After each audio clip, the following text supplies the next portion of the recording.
Eta di parapatan eta teh gedean Danau Putri teh non jeung Ringgeng tah eta tinggal eta udah lebih deket ka etanya Sanghyang Gelungnya. ya caket jadinya Daripada pernah mah ka simpang lah ya yang teka pernah kemari abi ninggal oh ya aya nah ini masuk ke jam 5.18. Ada waktu di mana kita harus berhenti sejenak dari rutinitas. Bukan untuk lari, tapi untuk menjemput kembali memori yang sempat tertinggal. Pukul 5 pagi, roda kami sudah berputar menembus gerbang tol Darangdan. Kali ini perjalanannya terasa berbeda. Selain jagoan kecil saya dan adik ipar, saya ditemani dengan sahabat lama yang dulu sering malang melintang bersama di Rimba Raya. Lengkap bersama adik dan seorang kawan. Total 6 pasang kaki siap mengukir cerita baru. Di sepanjang tol Karawang Barat, ruang kabin mendadak penuh dengan tawa, bernostalgia tentang jalur-jalur masa lalu yang pernah kami lalui bersama. Setibanya di base camp Sangga Buana, ritual wajib kami lakukan, sarapan, bersiap, dan menitipkan keselamatan pada Yang Maha Kuasa lewat doa bersama. Tepat pukul 8.30, langkah pertama dimulai. Jalur aspal di samping sungai yang bergemuruh menyambut kami, sebelum akhirnya berganti menjadi jalan cor setapak yang mulai menanjak. Kumaha Kang Yat nanjak Anjah. Ternyata lumayan ya Sangga Buana lumayan. lumayan nanjak ya itu nu padang ilalang teh nya siga guntur gitu Iya sudah guntur kamu. tapi da siga nama eta kontur nama anggar pasirnya tanah. Berjalan di pinggir tebing dengan hamparan sawah di sisi kanan membuat obrolan saya dan sahabat mengalir begitu saja. Gunung selalu punya cara unik untuk merekatkan kembali obrolan yang sempat terjeda oleh waktu. Gimana, capek nggak? Ah? Enggak, masih semangat? Semangat 45. Pukul 9, kami tiba di pos tiket. Cukup dengan Rp10.000 per orang, sebuah gerbang petualangan kembali terbuka. Jalur selanjutnya membawa kami membelah sawah dan perkebunan perbukitan yang landai. Di belakang kami, rangkaian gunung berdiri kokoh bagai lukisan alam yang megah.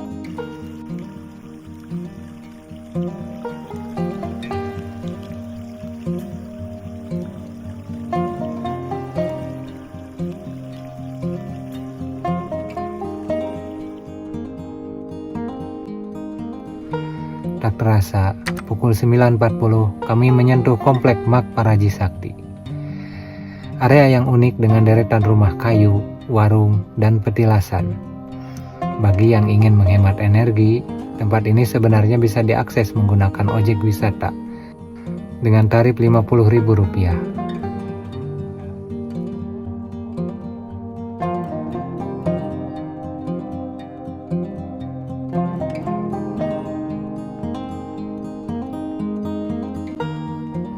Pukul 10, sebuah gapura kayu menandai batas antara dunia luar dan ketenangan rimba yang sesungguhnya.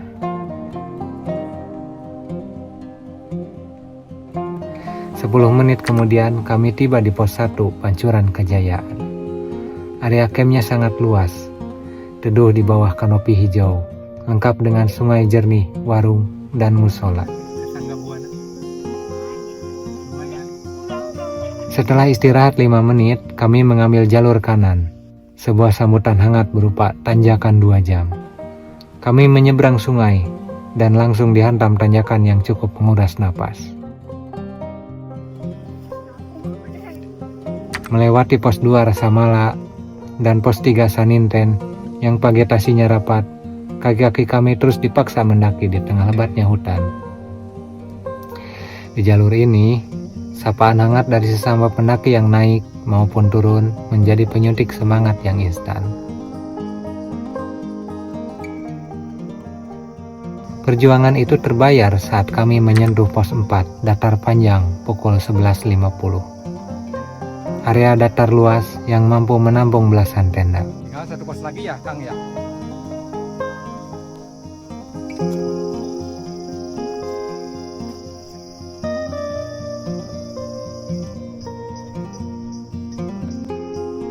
Perjalanan berlanjut melewati pos air Pancuran Mas dan persimpangan pos 5 Makom 2. Pukul 12.30, plakat Puncak 2 Sanggabuana akhirnya menyapa kami. Nah, ini puncaknya nih. Lanjut lagi ke sana. Di sini kami beristirahat, menyeduh kopi, dan membuka bekal makanan sambil menunggu dua rekan kami yang masih berjalan di belakang. Namun, rasa penasaran membawa saya dan Kang Yadi melangkah lebih jauh. Meninggalkan rombongan sejenak, kami berdua berjalan menerobos jalur yang agak tertutup menuju puncak utama di seberang sana. Sekarang kita mau ke puncak utama, puncak top yang ada di sebelah sana. Sip. Sekarang pukul 2 ya. Kira-kira 10 menit sampai 15 menit Kang Yadi siap nyampai ke puncak utamanya ya. Ya, yuk. Bismillahirrahmanirrahim. Siap.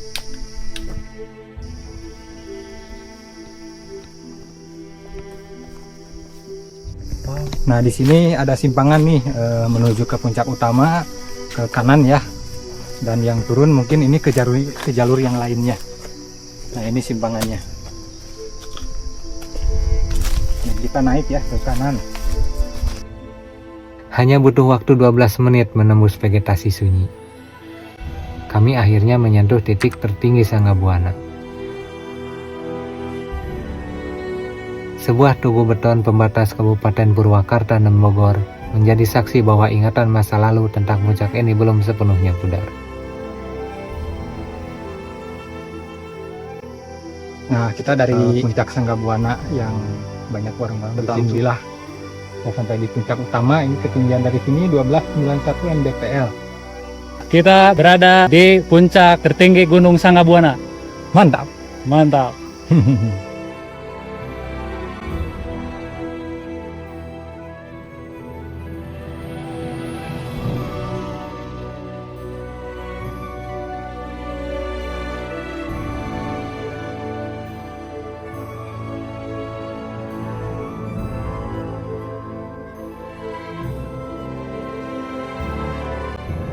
Ya, kita udah selesai di puncak utama nih bareng Kang Yadi. Sekarang pukul 2.40 ya.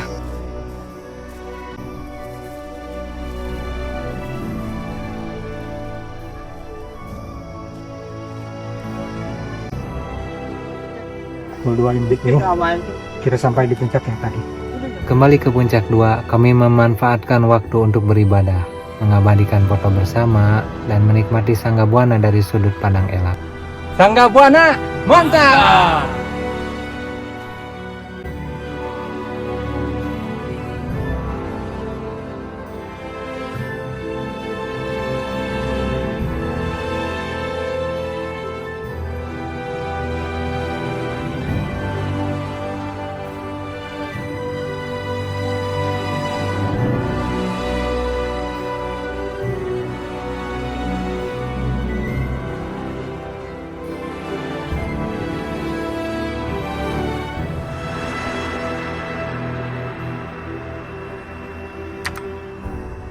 Pukul 15.22, perjalanan turun dimulai.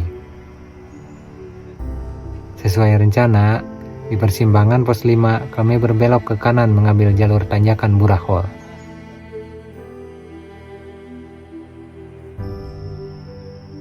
Jalur ini ternyata menyimpan kejutan yang berbeda. Jalurnya jauh lebih curam dan menguras konsentrasi dibandingkan jalur keberangkatan kami tadi.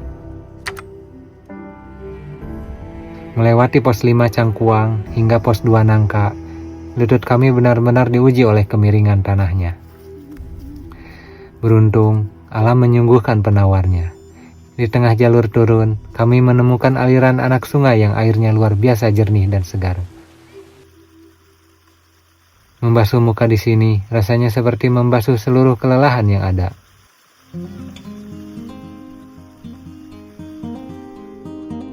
Pukul 16.30, kami kembali berkumpul di pos 1. Sambil menunggu rekan lain turun, saya menemani jagoan kecil bermain air di sungai. Tiba-tiba, alam memberikan bonusnya yang tak ternilai. Di atas tajuk pohon, sekumpulan lutung liar bertengger tenang. memperhatikan kami dari kejauhan.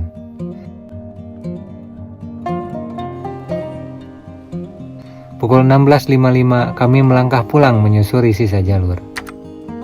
Melewati kembali batas hutan, komplek petilasan, hingga pos tiket.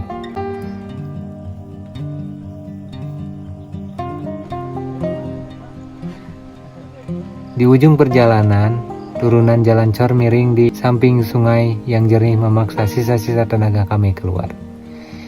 Hingga akhirnya, tepat pukul 17.45, langkah kaki kami kembali menyentuh base camp saat hari mulai menua.